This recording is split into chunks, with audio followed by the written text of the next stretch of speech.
Hello and welcome everyone to episode 64 of Awakening to Ascension. I am your host, Alex Nelson. I am here with the lovely Janae Moki.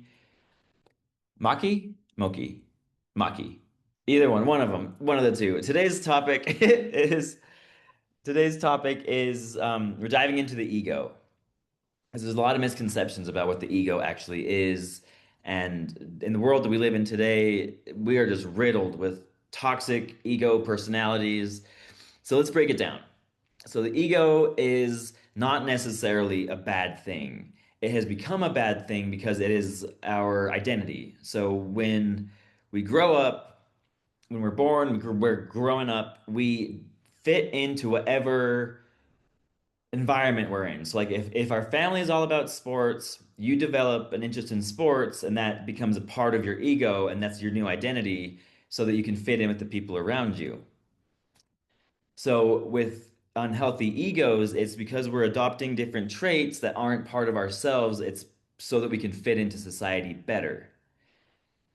And it's when we shed those layers of the ego and separate ourselves from the programming where we can actually start to live authentically and create our own ego for things that we actually want, a healthy ego, and we can lay down healthy boundaries. We can stand in our own power. We don't let other people take advantage of us. There's a lot of misconceptions about the ego. Janae, what do you have to say? Alex, it's the ego being this identity, which I think is with some people, and it sets this precedent of who you must become and who you are, especially in, the generations before us, when it comes to the feminine and the masculine specifically as well.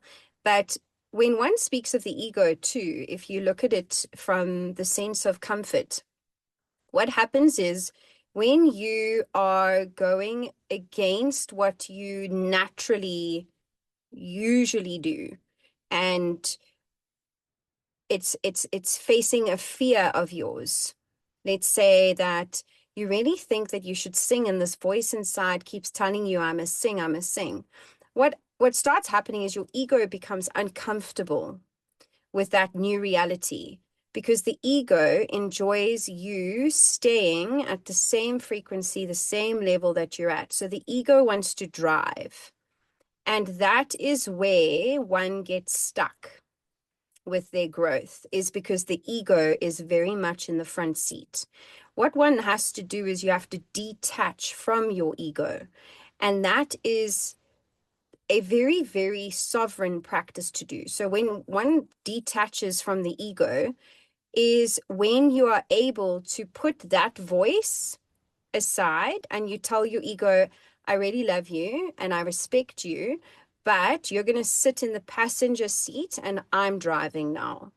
Because then that allows you, that's when you start to level up. That's when you start to have your breakthroughs. That's when you start to have tower moments, and all the wonderful things about the awakening journey is the period of time, every time that you strip the ego and detach from it, because it isn't you, it's not your identity.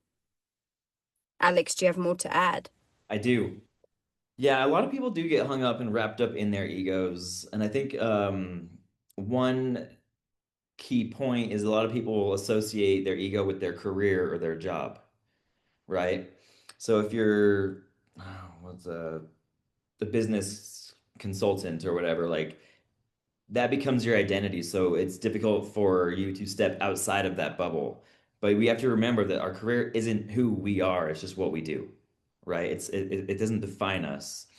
And when it comes to the ego as well, like when we talk about like ego death, that is what I believe is like the second coming of Christ, right? So you shed the layers of programming and you find your true self within and start to build yourself inward to the outward rather than outward inward. And then you're able to, yeah, just like step into your authentic power. I mean, the ego, it's so, like Janae was saying, the ego wants to drive, it wants to be in charge, and it wants to take control. and recognizing that the ego isn't you. It's something that you label yourself with, but you don't have to adhere or abide by any particular rules or guidelines that don't serve you, right? Janae, what do you have to say about ego death? An ego death can be quite something, it can be quite uncomfortable and it can be brutal. And awakened beings have experienced more than one ego death because we are multifaceted, layered beings. And we, as Alex has said, it's this programming, and it's not just programming from this lifetime, it's programming from multiple lifetimes. And what happens with an ego death is where you question what some may call a midlife crisis, essentially, because you are questioning everything about who you thought you are. So I I'll share my personal ego death. I've been in the dance industry my whole life. That's all I've known, that's all I've been, that's all I am. That's the only thing people associated me to. And then I started wondering, I'm like, but am I dance? Like, who am I without it? If that has to go away, then what am I and who am I?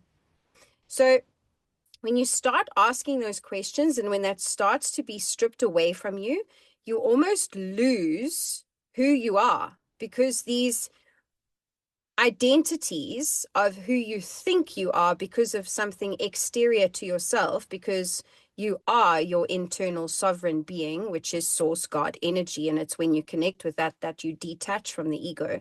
So when you lose these identities of self, you have no idea who you are because you think you aren't anything because you've associated yourself to specific things, be it, as Alex mentions, a career, and as I've given an example, or just who you surround yourself with, where you live, what you wear, what you drive, all the things that you think you are. When you start taking those things away, ask yourself, who am I? That's such a big question to ask. And Simon Sinek also, he's been coming up a lot in my field lately, and it's asking the why. Just ask why. Everything why. And who am I? When you start questioning and remaining in the question, you are able to detach from your ego. And sometimes in situations, you must also wonder, because if you're in a situation where it's a little bit heightened, there's some hostility, your ego can very easily come step forward because an ego, essentially in a fight or an argument, wants to win.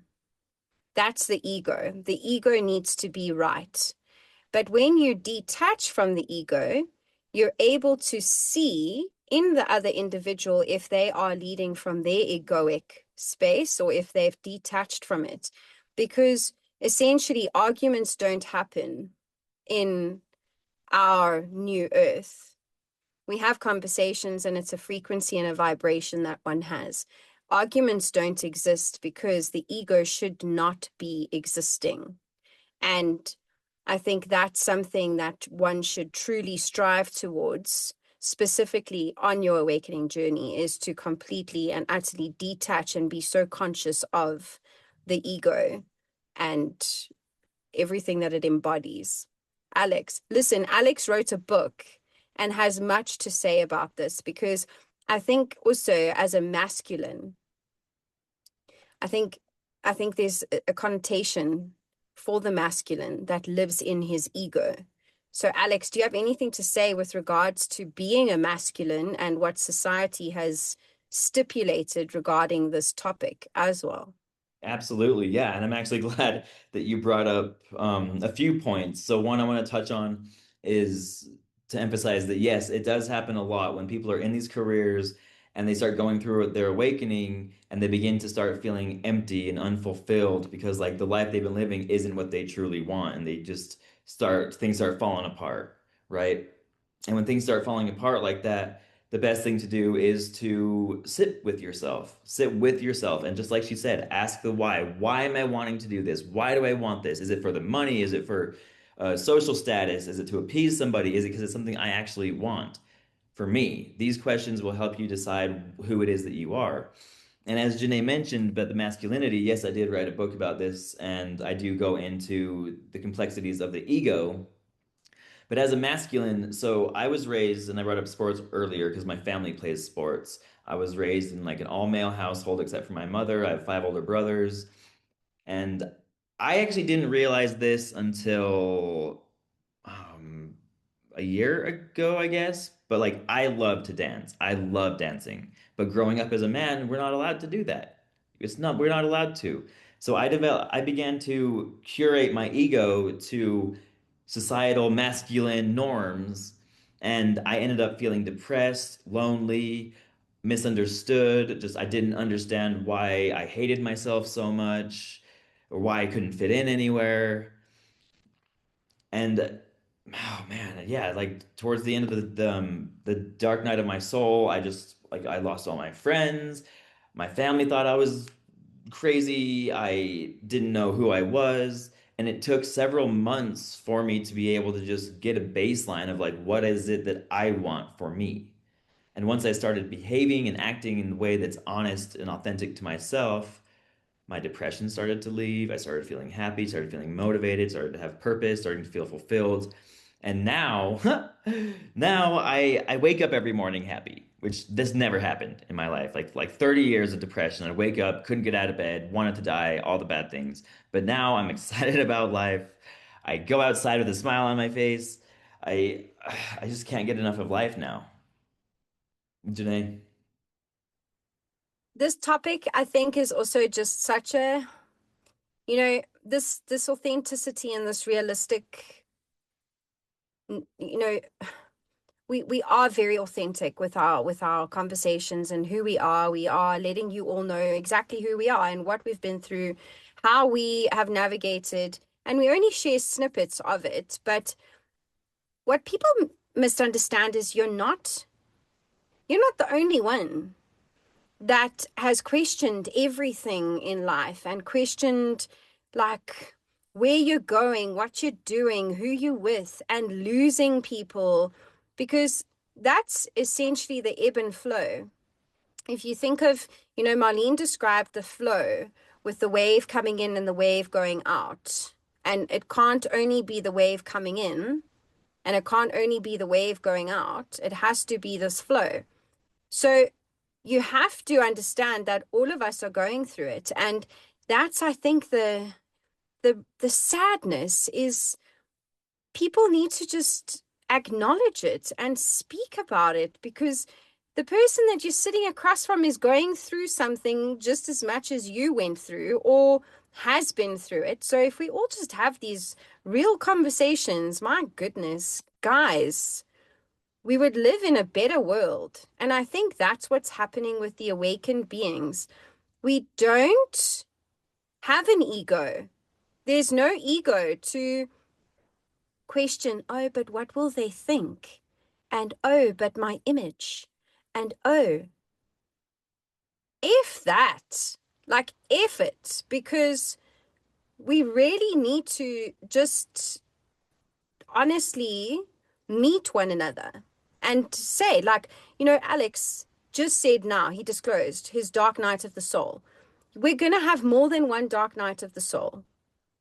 And we must understand this, that in reality, we are going to be faced with hurdles, because that's what life is. Nothing is just this steady, even if you look again at the ocean, the waves, the tide is high, the tide is low. Some days the waves are crashing and like, it's hectic, it's intense. Some days it's like no waves.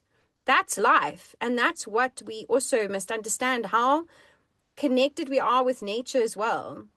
Stop trying to bottle it up. Stop trying to pretend that your life is perfect. Stop trying to pretend that everything is hunky-dory, because we must understand that we are questioning. We are going to still question, even in different phases where we are. Like myself and Alex questioned everything about who we were. We lost everything we had, lost the people in our lives, but we've met new people We've built new things and we've rekindled some relationships in a new fashion because we've changed. But now, in this new stage, we're going to question again. At some point, we're going to be like, but why am I doing this again? Is this really because we are continuously growing and you can outgrow who you are? No one's telling you need to do the same thing for the rest of your life. Be in the same place for the rest of your life and be the same person for the rest of your life. And this is something I'm realizing. A motto, a mantra, whatever you want to call it, that I live by. In order for my life to change, I must change. If you don't change, what it's just going to be the exact same. And yeah, Alex, I'm going to pass it over to you now so that you can also end us off. But I really, truly want you to understand that we're all going through it and just, this, just speak. And a question that I hate in my heart is, how are you? Don't ask people how they are because the answer is very generic. And if you ask them how they are, then you should expect a real answer. And don't answer with that generic, I'm okay. Like, ugh. Yes, Alex. Yeah, so one thing is, like just like you said, like the only constant in the universe is change. So don't be afraid of change. And if you think of it like just like a snake sheds its skin, we shed our skin as well. What is it, like every 7 years we have a whole new set of something, skin or So cells. I don't know the number. Do you eight, remember? 28 days, up to 28 to 32 days, a new layer of skin grows. That's how fast our skin is growing. Okay. Okay. Yeah. So with that, just consider every time you're shedding your skin, you can also let go of something that doesn't serve you to make room for something in the future that does serve you, that is the part of the new person that you're becoming. We're going to consistently grow and challenge ourselves. And yeah, keep questioning. It's all about refinement. Once you get a grip on something, you can refine it and get it better and better or tighter and tighter until you're finally satisfied. And I mean, you could just keep doing that forever. I think that's the beautiful part about being on Earth. Janae, you have one more thing to add? I just have one more thing to add. If you can see somebody in your vicinity changing, praise them, nurture them, and recognize and acknowledge it. Because the most insulting thing is you've changed. That's that whole, oh, but you've changed, when you lose people. No, you've grown. And honor their growth, honor their journey. And if they're moving out of your frequency and out of your timeline, honor them, wish them well, congratulate them because it's a struggle. Don't make it more difficult for them because you understand what it feels like. So just have a lot more compassion through all of these egoic deaths, all of the dark nights of the soul, and just love, please. Love, love, love. Absolutely right. It all comes back to love. Thank you guys so much for watching. If you have any information about the ego, maybe something that you've let go of this past year, drop that in the comments. Thank you for watching. Remember to subscribe and like, and we'll see you next time.